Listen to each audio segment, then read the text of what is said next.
Ang gabi, oras na yan natin po sa atin ni Madam Gracie Maghinay Tali. Kung gusto po ninyong kumita ng extra income kahit walang kapital, ay yung gagawin na natin lamang po ninyo ang profile picture or profile or Facebook account ni Miss Gracie Maghinay Tali sa inyong mga Facebook account. Madali lang po, tandaan ang kanyang pangalan, Gracie Maghinay Talik. Maghinay-hinay lang sa pagtalik. Andyan pa sa may linya, third caller natin ngayong gabing ito. Ito yung mga mahilig sa challenge. Alam mo kasi pag mga taga Middle East, mahilig mag-challenge sa mga tawag diyan sa mga silly challenge. Ay, Miss Yunalin Mariano. Ay, pumayat ka na, in fairness.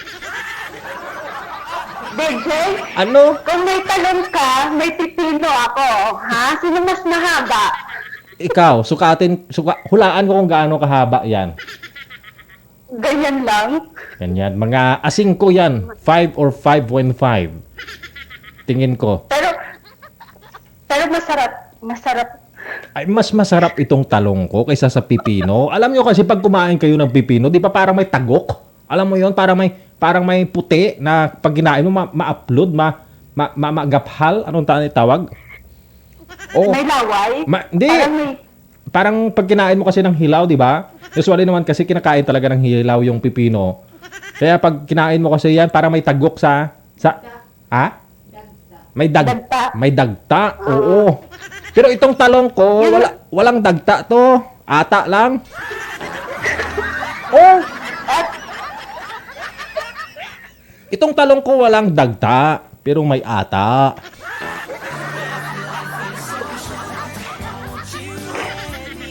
Ayan, sa Ate Ferdy. So bago ang lahat, ito po, 1 year na tayong kasal, Miss Yunalin Mariano. DJ, Bakit? Kinakahiya mo bang kasal tayong dalawa? kasi alam ng kapling-pling ko, tatawag ako, baka mamaya nanonood yan. Lagot ka! Ay, ganon! Alam ng kapling-pling mo ngayon, nanonood pala yung kapling-pling mo na Oo. ano? Alam ako sa kanya, sabi ko, tatawag ko kay DJ, pwede. Sabi niya, sige, tumawag ka. Ano ba yung kapling-pling mo? Ano? Kalahi nating Pinoy? Kalahi nating Pinoy? Ay. Saan siya ngayon? Nandito rin. O kasama kayong dalawa dyan? Yari na. Pero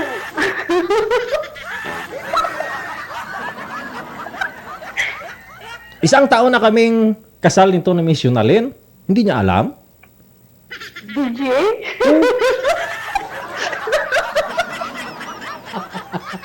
Oo.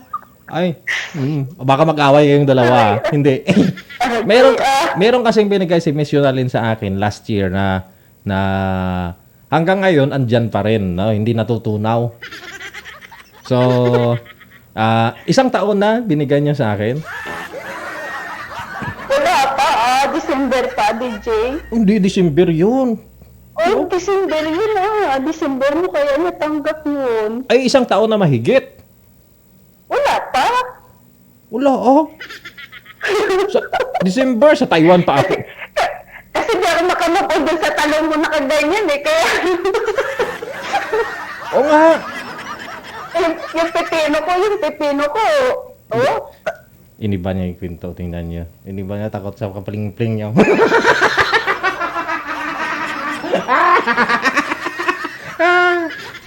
Takot sa kapaling-pling niya.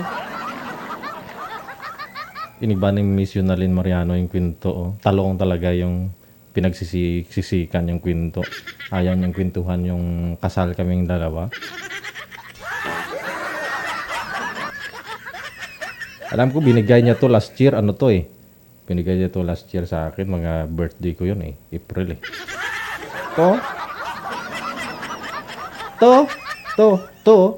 To. Yari. Mangamoto ako nito mamaya pag nagtanong yun. Ne. Malamuti ako ng isasagot nito. Yari na. Aminin mo, at least wala kang tinatago doon na kasal pala tayong dalawa. Oh. Oh. Di ba? Oh, at least wala kang tinatago doon na aminin mo sa kanya na ganito, kasal tayong dalawa last year pa. Anniversary na natin ngayong April eh.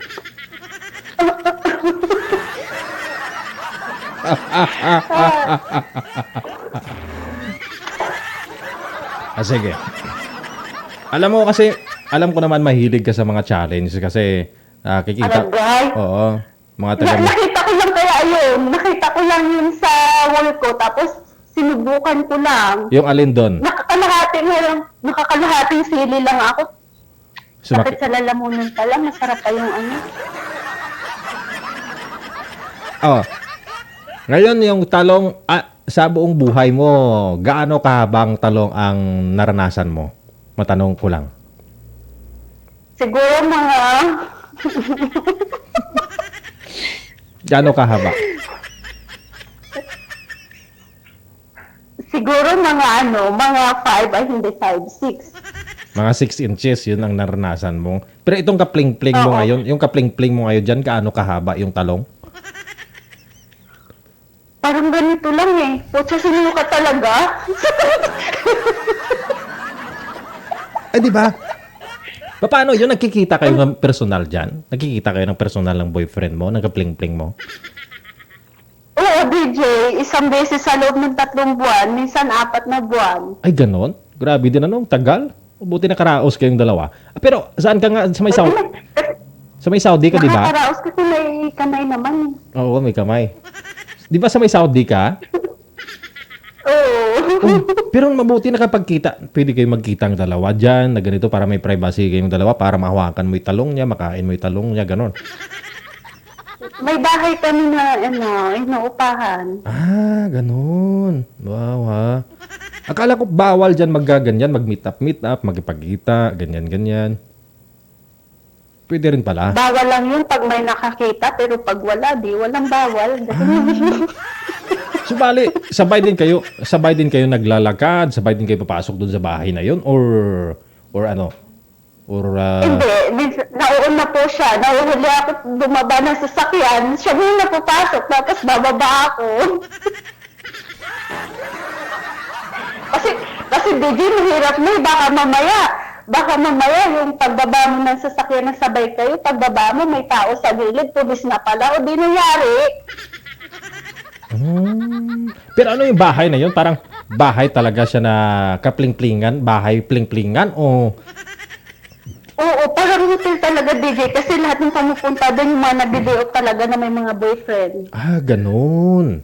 Pero okay lang yun kung mga parehas natin, kapwa nating mga Pinoy. Pero masakit kasi sa mata kapag yung Pinay, tapos yung ibang lahi yung partner niya, no? Yung boyfriend niya. Kaya medyo Meron, DJ, meron sabi nung doon sa bahay sa taas daw, puro mga ibang lahi. Oh, yun lang.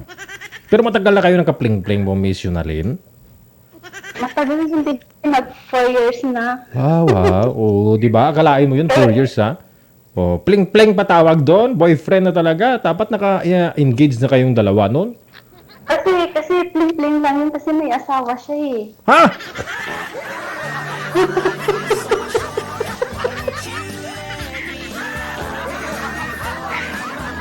Peace, kung nanonood ka, peace ha, huwag ka magalit. Oh, peace. Alam ko nanonood yun eh, kasi nagpaalam nga ako eh. Kung nanonood ka, peace talaga, peace. Sorry.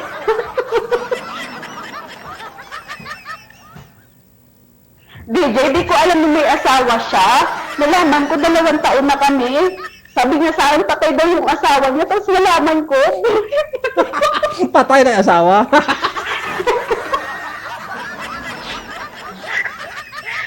Oo. Sabi niya sa akin, nung naliligo siya, patay daw yung asawa niya.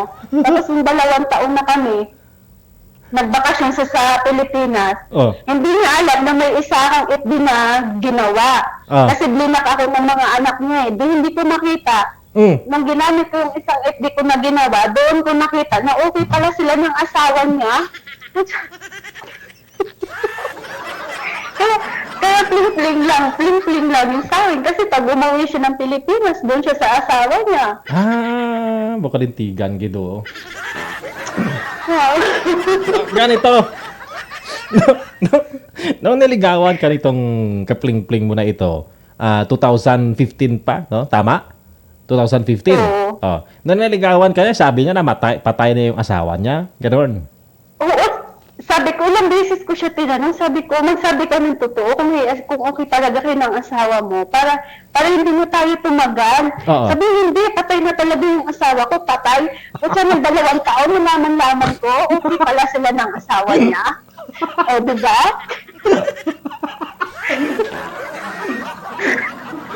Wala si DJ, pinagtawanan ako. Patay. Please talaga, please.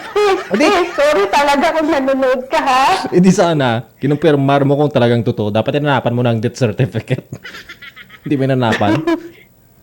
Kung ako hinggan niya ng death certificate, talagang ibibigay ko sa kanya ang death certificate ng asawa ko. Kaya lang din niya ako hinanapan eh. Oo, kasi patay na nga yung asawa mo, di ba? Patay na yung asawa mo. Oo. So tapos, naligawan ka niya kasi patay na rin daw yung asawa niya.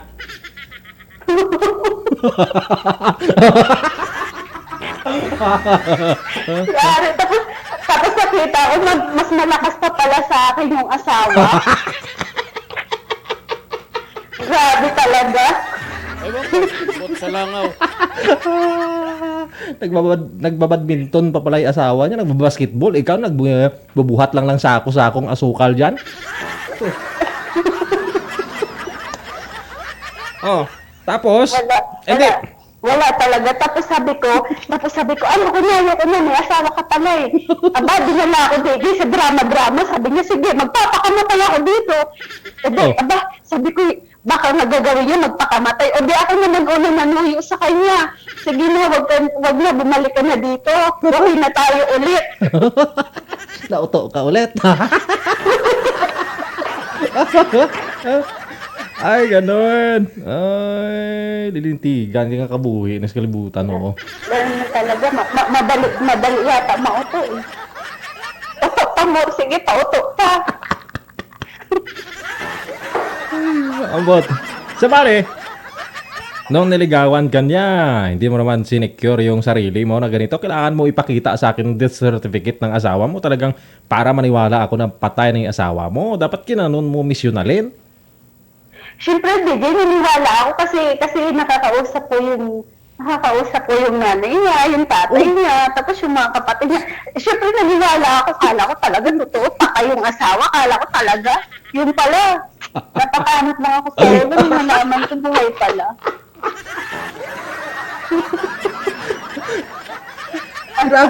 Grabe na yung pamilya niya. Talagang kinonsider nila yon. Ayun ay haan nilang... Hindi mo naman tinalong yung nanay, tatay, na ganito. Nay, tay, oo. Ganito, totoo ba talaga namatay ni asawa niya? Anong kinamatay? Arthritis? Diabetes? Ano? Ano? Hindi, kasi sabi niya namatay daw yung asawa niya kasi ano yung sakit yung nahapo, yung hika. Hika. Hika.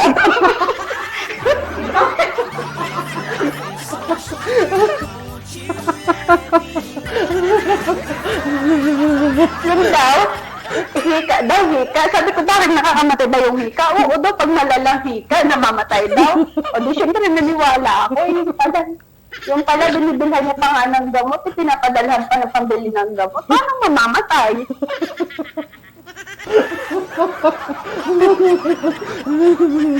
Ay, hala, grabe. Ambot sa langaw.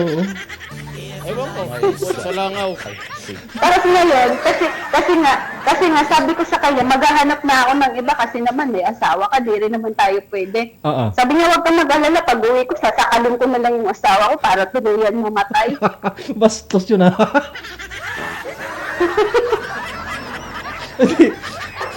Sabi ko, Hindi, yung huwag mong gagawin yun. Yung big deal dito, Kawawa naman yung asawa. yung malaking ano dito, kung bakit hinayaan ng mga magulang niya o mga kapatid niya na magsinungaling siya.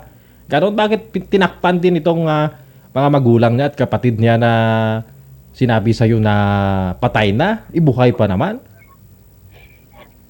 Hindi, kasi kasi pag nag-uusap sila, DJ, ano eh, hindi Kapampangan eh, yung ano ba, yung Pangasinan. Panggalatok, oh. Oo, siguro may sinasabi yung nanay niya. Tapos sabi ko sa kanya, ayaw niya sabihin sa akin. Ayaw niya sabihin. Siguro sinasabi ng nanay niya, bakit may girlfriend ka, may asawa ka. Tinatanong ko siya, ayaw niya sabihin eh. Bastos na lalaki. Ay, sorry talaga. Baka naman sinasabi ng nanay niya na ganito, bakit may girlfriend ka? May asawa ka naman. Ganon si nanay. Tapos i-translate niya. Yun ang sinasabi. I-translate niya sa'yo, sabihin niya, ang sabi ng nanay ko, maganda ka daw, sexy ka. Naniwala ka naman. Ewan ko, bot sa langaw. Ay, ang buot sa langoy. Ganon siguro. Yun ang pinalabas niya doon sa nanay niya. Iniiba niya yung pag-translate.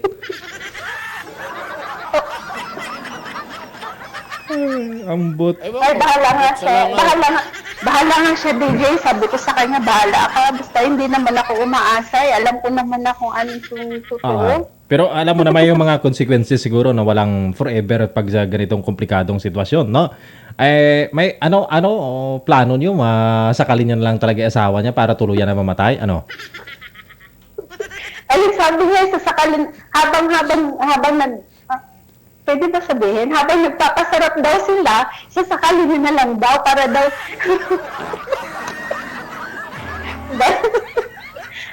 My God. sasakalin niya na lang daw. Sabi ko, bahala ka, sakalin mo. Basta wala akong kasalanan dyan. Ikaw may iisip niyan. Sorry. Ambot sa inyo, Yari ako nito. Matanda na kayo. Yari ako nito mamaya, DJ. Alam nyo na kung ano yung tama at mali. Ay, ambot sa imo. May Talaga, mas matanda yun sa akin eh. Gawa sa hindi siya nagsabi ng totoo. Buang lang yun. Ilang taon na ba yun? Miss Yonalyn?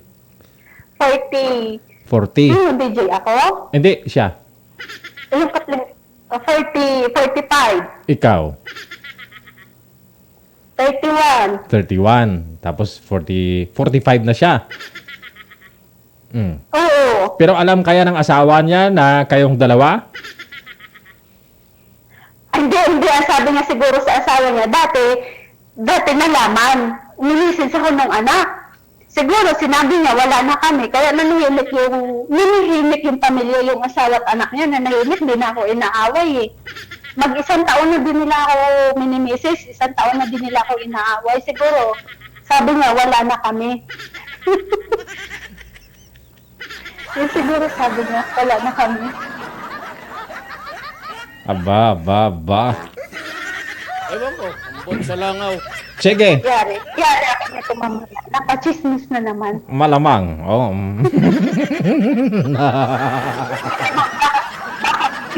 Baka mapunta na talaga sa Himalayan, Aragay. Alam mo na yan, matanda ka na, alam mo na yung dapat mong gawin. Alam mo na yung mga consequences kung baga. Hindi ka na dapat pang sabihan kasi alam mo namang kung kahit alam mong mali, yun pa rin gagawin mo. Na? Sige, Miss Yonalyn, hulaan mo. Gaano kahaba ang aking talong?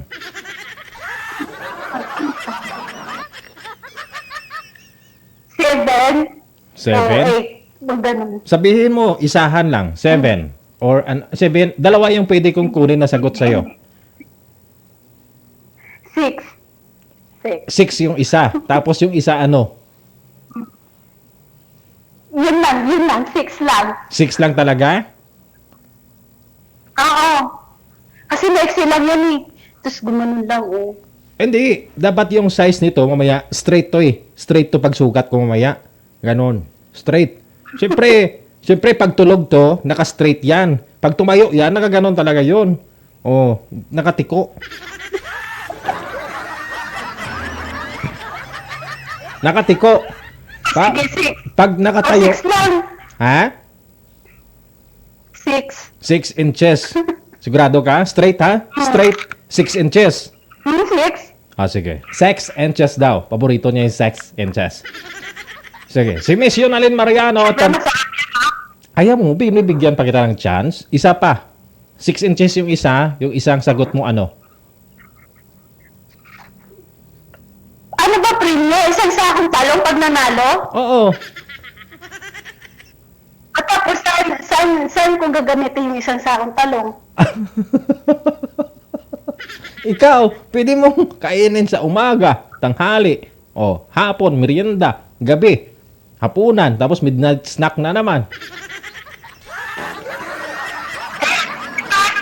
Ayun sa akin dito, paano ko madadala dito? Nandito ako sa ano? Padala ka nga ng 5,000. Para 5,000 nga ipadala mo sa akin para mapadala ko sa iyo isang sakong talong. Bigyan. Logi pa ako, 5,000 kasi isang sakong talong lang. Eh dito, ang talong dito, ganyan ganyan kalalaki, parang pinya. Ganyan Parang pinya. Ay, ikaw kasi mahilig sa pinya eh.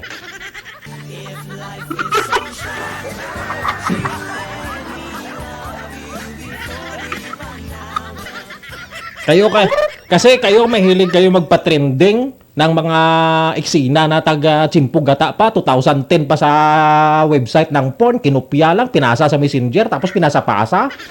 Ay, wala sila. Ambot sa langaw. Ay, ambot sa inyo. Yung mga Pinoy kasi, tayong mga Pinoy ha, sabihin ko na, kung kulang ka lang din sa kaalaman o saka hindi ka mahilig mag-baluskay ng mga website, andun lahat ng mga porn, na pinag-aabalahan ninyo, mga ano yon, mga may ahas, tapos may mga pinya. Meron doon 2010 or 2011 pa yata yun. Ngayon, mahilig yung Pinoy magkopya, mag-recorder, screen recorder, tapos i-upload nila, ipasa sa Messenger, pasa-pasa doon, wala nag-trending. Gusto mo lang tuloy. Ay, ambot, Kasi mga big deal lang naman kasi ibang lahi wala na yun sa kanila eh. Pero sa Pinoy kasi grabe na chismis dyan. Hala.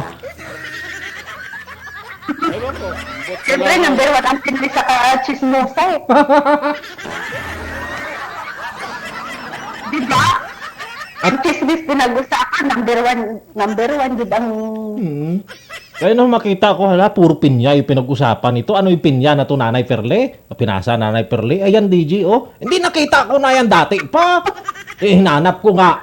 Ayun, sa website, andun. Ako naman kasi mahilig ako sa ano. Hindi, guys, kasi ako, guys, basta sa usapang website kasi o mga site, pinag-aralan ko kasi yon. So ngayon, yung mga porn site na yan, malaking pira dyan ng mga publisher o yung mga gumagawa ng website na ganun. So siyempre, mag-trending yan, nakalagay yung logo nila doon, yung URL nila, i-search ng tao yun kung gusto nilang hanapin, makikita. So ngayon, pag pumunta kayo ng website ng mga porn site, kita nyo, puro ads dyan. Sino yung nagmimilyonaryo? Yung mga gumagawa ng mga porn site, lalong-lalo yung Japan. Magaling sila. Sino yung mayaman? Kaya wag yung sabihin na mahilig ako sa porn. Hindi. Pinag-aralan ko lang yung paano gumawa ng porn. Kasi malaking kita nila dyan.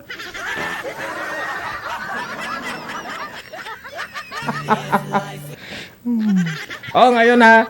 Yan na Miss Yunalyn Mariano.